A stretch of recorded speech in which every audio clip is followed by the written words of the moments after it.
Morning time. We're still here. Yes, we're Slam on the One. This is Mornings on Slam and Bubbles here alongside my DJ Simply Smooth.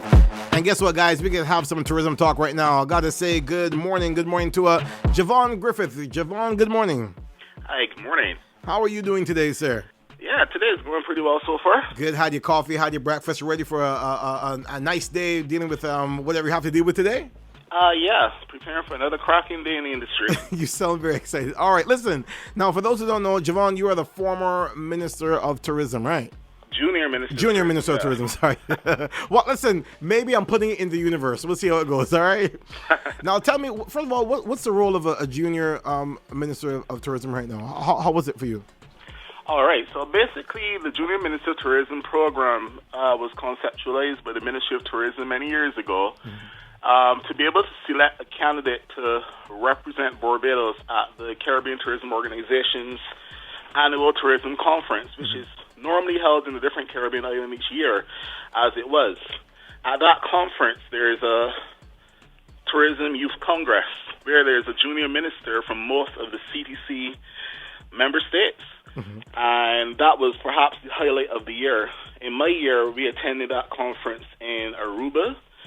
And apart from that, the junior minister then attends many suitable activities which are held on the annual tourism calendar, particularly during Tourism Week, which is held in December each year. You get to attend meetings, trade shows, different events, encouraging mostly the youth to get involved in the industry. So it's a good experience, and you seem like you still, have a lot of memories and a lot of things that you're probably going to take with you for the rest of your life. Yeah, definitely.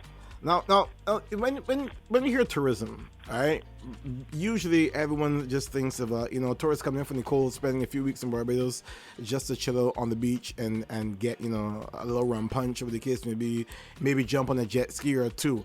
And we always say that tourism is our business, let's play our part and stuff like that. But I don't think a lot of people understand the impact of tourism and how tourism impacts a lot of industries in the areas outside of just the beach and going and have flying fish and stuff like that and all these things. You want to explain that how tourism affects everyone, or everyone plays a part? Yeah. So I would say first off that tourism is perhaps one of the most important sectors in Barbados' economy. It has a massive multiplier effect, and that supports and encourages the growth and development of many other services and industries, including retail, manufacturing, construction, and even agriculture. As it currently stands on the island, tourism accounts for about 14% of employment on the island, and it provides a number and variety of service sector jobs as well. And then as it pertains to our national GDP, tourism contributes 40% towards tourism. Right. So there's no underscoring the importance of tourism in Barbados. It affects everyone. And it's something which we need to pay more attention to, and it's something that needs to be taken more seriously as an industry. It's a lot more than just persons coming and relaxing on the beach with a rum punch. Exactly, and it has a domino effect that affects everyone and benefits everyone on the outside. Now, in terms of opportunity for growth that you're talking about, the young people, how can the younger generation get involved in the tourism industry? All right, so there are one or two ways that you can go about it. For me, I took the path of applying to the Barbados Community College for their tourism and travel program because I knew tourism was something that I always wanted to get involved in. And this is a program which continues to this very day at the Jean and Norma Holder Institute at Marine Gardens in Hastings, Christchurch. Okay. That program provides an excellent foundation for anyone who's interested in tourism to start their base. You could look into tourism and travel, you could look into hospitality studies, you can look into culinary arts. And from there, you build yourself up based on your particular area of interest. So from an academic point of view, the BCC first, and from there you can then go on to University of the West Indies to complete their Bachelor of Science in Hospitality and Tourism Management. It's a hybrid program. It spans 2 years at BCC, 2 years at KFL.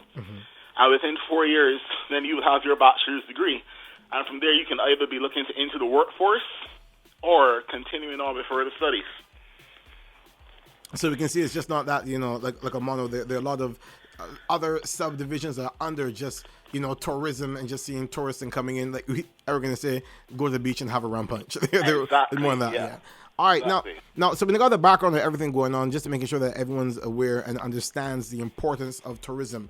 In terms of now, we mentioned off air about the boutique hotels, and people tend to talk about the hotel industry a lot.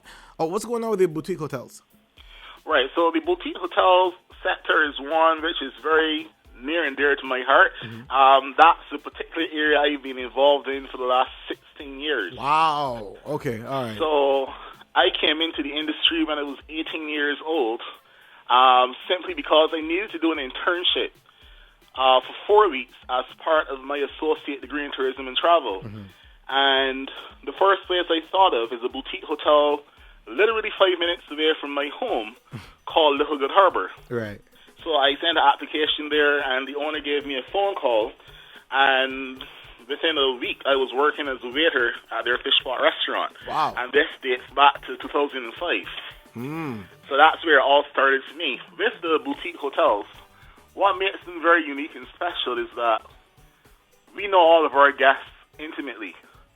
So it's not a large hotel where guests are referred to by a room number. We know every single guest by name. Right. We build relationships with guests even before they arrive on island. So once they arrive at the hotel, it's like you've already made that connection with them. You've been making all types of arrangements for them, whether it be car rentals or restaurant reservations or even something as simple as a spa treatment. And it's something which many discerning travelers are yearning for because we have an extremely high level of repeat clientele within the boutique hotel sector. Guests enjoy the experience and they just keep coming back year after year. Well, I'm glad you brought it up because someone on WhatsApp was asking, like, what's the difference between a boutique hotel and a what they call, what they have here, a regular hotel. And I think as you're explaining the experience, because I was trying to visualize it, it's like, okay, if you travel somewhere, and like you said, you build a relationship even before you leave your current place. And for me, that's a sense of comfort, especially if you're going to a place that you've never gone before and you heard about it, like Barbados, so you want to come.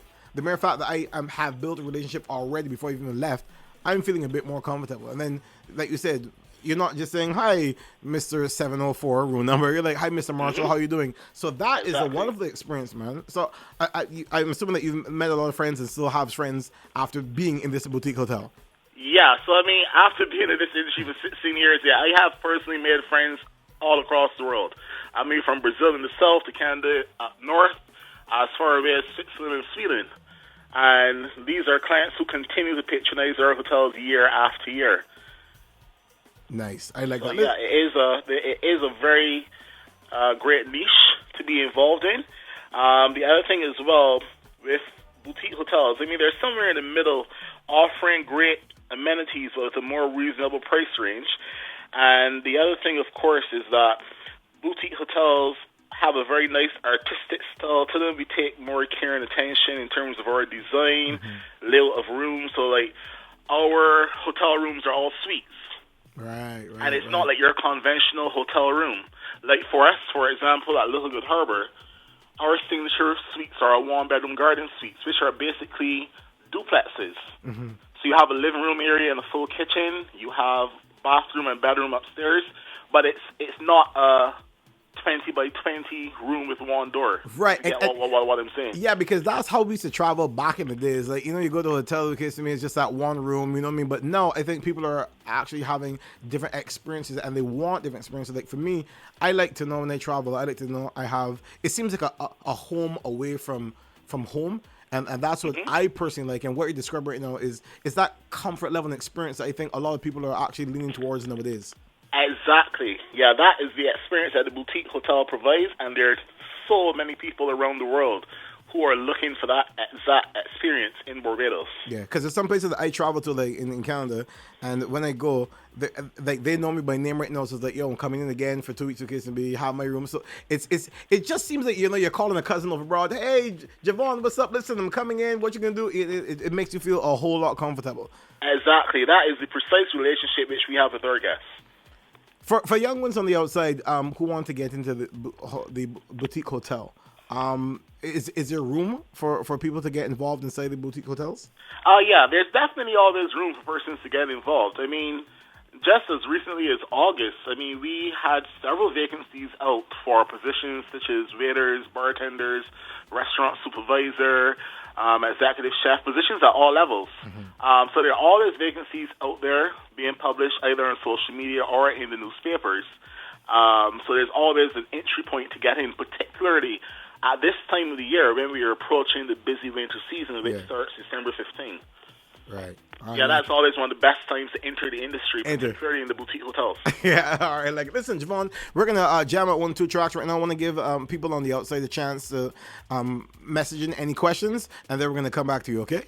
All right. I know we continue inside Slam 101, guys. Don't you even think about touching that dial. It's a tourism talks going on right now. You don't know me, you don't know me. Seeing a man is not knowing a man or a woman. Sometimes people think they know you, but they don't have a clue. Because seeing a man is not knowing a man or a woman. So the people who think they know you, them don't really know you. I know you heard the saying over and over, that you should never judge a book by the cover. That's right. And that is why I say, you see me, but you don't know me.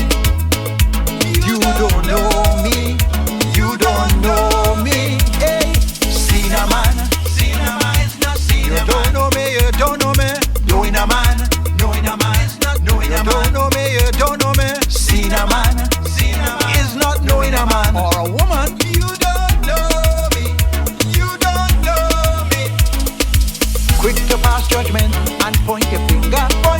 But be careful what you do. What you do, make sure it's true. When you point your finger, remember 3 pointing back at you. You don't know me. You don't know me. Hey, seen a man is not seen a man. You don't know me. You don't know me. Knowing a man is not knowing a man. You don't know me. You don't know me. This is a vibe. Just a vibe. This is a vibe. Just a vibe. This is little something. This is a vibe. Just a vibe. This is little something. This is a vibe. What you want? Just a vibe. All we want is something to make we feel good. All we want is something to make we feel good. What you want? Somehow we just want a little liquor. Somehow we just want food. I just want some sweet, sweet music, and I just feel good. What about you? What you want? Somehow we just want eye candy to make me feel good. That's right. A woman that looking rosy put we in the mood. Don't misquote me. I ain't want to be rude.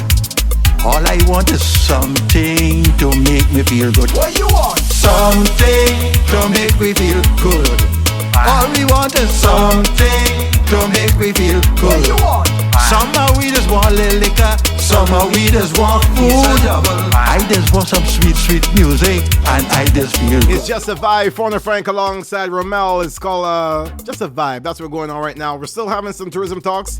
In case you just turned on the radio or just popped in, we're talking to Javon Griffith, the former junior minister of tourism, and we're talking about the effects and the importance of the boutique hotel operation in Barbados.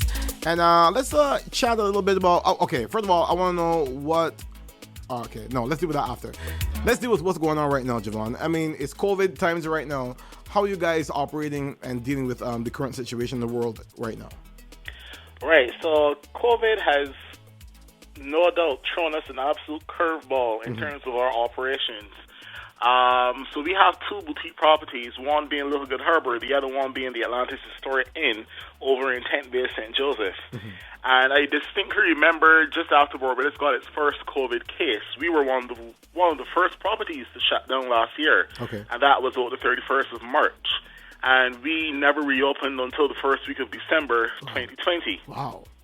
So we were then open December, and by the 31st of January, 7 weeks later, we were shut again. Oh, man.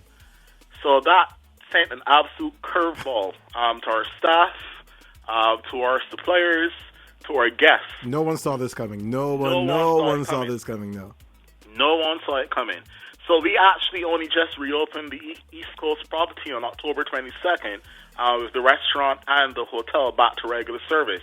And as the saying goes, the third time is the lucky charm. Right. And I'm really hoping that is the case, as we would not want to be in a position where we have to shut again. Right. Because, as I said earlier, there is a domino effect with the tourism industry. We are talking about people's livelihood. Yes. We are talking about staff who have kids to look after, who have bills to pay, so there's a serious domino effect. And COVID, no doubt, has brought about a lot of uncertainties. So, like any other tourism establishments, we have our protocols in place. Right. Thankfully for us, we don't really have unvaccinated guests coming into the hotel because most of our guests at both hotels are largely visitors to the island. And at this stage, there are just a handful of persons flying in who are unvaccinated. Right. Between July and last week, we have only had 2 unvaccinated guests in either of our hotels. And it's easy to know who they are because when they come in, we can always describe them by the color of the wristbands on their hands. Right. And at the airport. And then, of course, you would have had the relationship before, so you guys, right, exactly, beforehand. Exactly. Right, yeah, so last year I spent the majority of the summer canceling reservations, issuing refunds to guests, and then this year it's the complete opposite. The bookings are just rolling in every single day for 2021 and up to the end of March 2022. Which is a good thing. Yes, it is. The challenge we're seeing right now, there are some persons who are still skeptical of coming to Barbados over the current rise in cases. Every day we're still getting 1 or 2 cancellations, but luckily at the same time, we then get a new booking to replace it that same day or the next day. That's good. Well, I'm glad you guys are following all the COVID protocols and making sure that everyone, because in reality, it's just people just want to be safe, and I'm glad you guys are taking the extra mile to make sure everything is safe. Someone here asked if it's only for tourists or if locals could possibly book some time with you guys.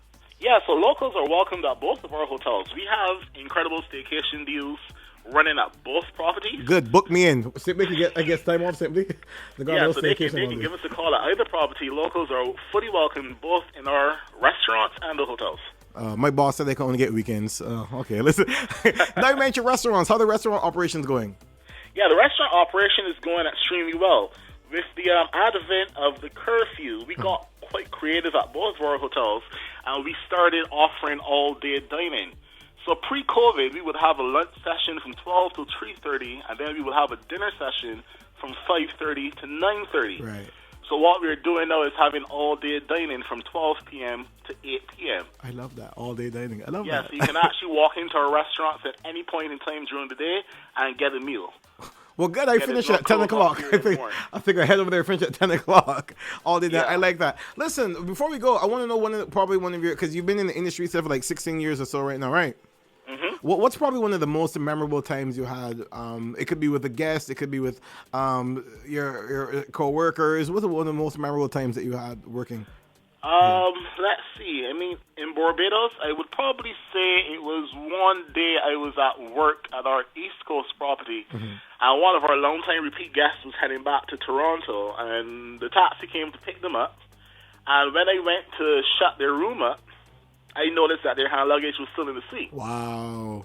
And this was about 25 minutes after they left the property. And it's from the East Coast? And this is on the East Coast. Wow, yeah. So my first instinct was to jump into my Jeep and head straight to the airport because I knew they were flying on Air Canada. And I was lucky that when I got to the airport, they were still in the queue. Nice. And they hadn't even realized that they were missing a bag. Wow. And these are clients that have been coming to us every single February for 14 nights for the last 8 years. So that was perhaps one of the most memorable things in Barbados that I remember over my time in the industry. Man, good, man. Listen. As we said today, all a man has is his word right now and good gestures and stuff like that. And we wish that they got more people like you in the world right now. Yeah. Listen, man, anyone you want to say hello to, because we're going to get a wrap up very soon. And also, after you say saying hello to, I want you to encourage the younger individuals to get involved in the tourism industry. Right. So to the youth of Barbados, I would say do not frown upon the idea of being employed in the tourism industry. I always like to say there are only so many lawyers, doctors, and bank managers that you can have on one island. Is there so many or too many? I'm kidding.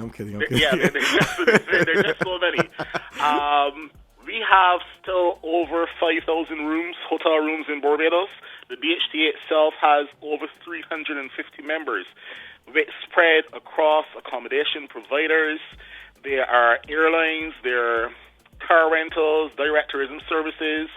Our largest category actually is direct tourism services, which should be, again, like the restaurants, the destination management companies, etc., vacation rental properties. There's so many areas in which you can get involved, and it's quite exciting. It provides stable employment, and it's something that I think more young people should have an interest in. And this is something which I think needs to start from at the level of schooling. Yes. Yeah, because I remember when I was in school, tourism was only ever discussed in one class, and that was social studies. Right, yes, yeah. Yeah, it was always discussed in social studies. But there was never a large emphasis placed on tourism, despite Barbados having a hugely tourism-dependent economy. Exactly, because I think that people don't see the domino effect and how everything's integrated through tourism. Like I said, they keep thinking, just go to the beach and have a little rum punch on the sand. It's more than that. Exactly. So it has a range of exciting opportunities from food and beverage to catering for events, entertainment, management, accounting, meetings, incentive travel, sports tourism, medical tourism, health and wellness, and the list goes on. And the other important thing which the BHD is also doing is that they have started from last year a Young Leaders program, which seeks to develop the next generation of tourism leaders. And that program right now is being run by a cadre of professionals from hotels across Barbados under the chairmanship of Griffith. And it just points to us preparing Barbados for the future. And it's the ones who are now leaving secondary school and going into university and wondering to themselves, what do I want to study? That we now have to attract to come into this industry so Barbados can continue to be one of the top tourism destinations in the Caribbean. I like it. And clearly it's working because 16 years after, you're still here and still going strong. Still here and still going strong. Steve, I like it. Well, Javon, I want to thank you so much for spending some time here with us on Slam on the 1.1 FM. Big up to everyone working hard behind the scenes and everyone working in front at the BHTA. And keep it a good work, man. We need more people like you to make sure that the economy goes round and around and around. Yes, thank you very much. All right, have a good day, man. That was, of course, Javon Griffith, former junior minister of tourism, putting in the universe right now, okay, guys? And that was a tourism talk for today, Slam on 1.1 FM.